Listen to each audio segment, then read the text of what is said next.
আমরা আমাদের বক্তব্যের মধ্যে যে কথা আমরা বলে আসছি সে একই কথা বলেছি আমরা, যে সংস্কার তো অবশ্যই করতে হবে। আমরা তো সংস্কারের কথা সবার আগে বলেছি, সেই সংস্কারটা অবশ্যই করতে হবে, কিন্তু সেই সংস্কারটা যত দ্রুত করা যায়। আমরা যেটা বলেছি, আমরা মূলত যে নির্বাচন কেন্দ্রিক যে বিষয়গুলো আছে সেগুলো করে ফেলা এবং তার দ্রুত ইলেকশন করা এবং একটা পার্লামেন্টের মাধ্যমে বাকি বিষয়গুলোকে আপনার চলমান প্রক্রিয়া, সেই বিষয়গুলো আমরা করে এসেছি। না, উনি এই ব্যাপারে কোনো কমেন্ট করেন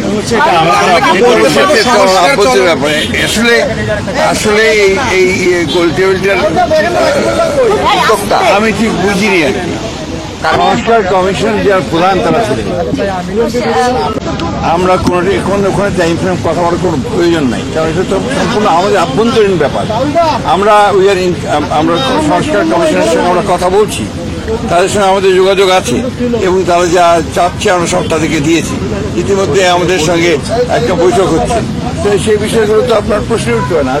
জাতিসংঘের মহাসচিবকে আমরা আপনার টাইম ফ্রেমটা দিতে যাবো। স্যার, এই বৈঠকের উদ্যোক্তা বা আয়োজক আসলে কারা? জাতিসংঘ এখানকার ঢাকা। স্যার, আমরা বলতে পারি যে আপনারা আগের কথাটাই বলেছেন যে সংস্কার চলমান প্রক্রিয়া, সেখানে নির্বাচনটি অতি দ্রুত সম্ভব কিনা বা সেই প্রক্রিয়া কেমন? সেটাই জাতিসংঘের তরফ থেকে বলা হয়েছে এটা বাংলাদেশের অভ্যন্তরীণ ব্যাপার, আপনারা বসে রিফর্মস কি নেবেন সেটা ঠিক করেন এবং ইলেকশন যা হবে বাংলাদেশের সেটাই।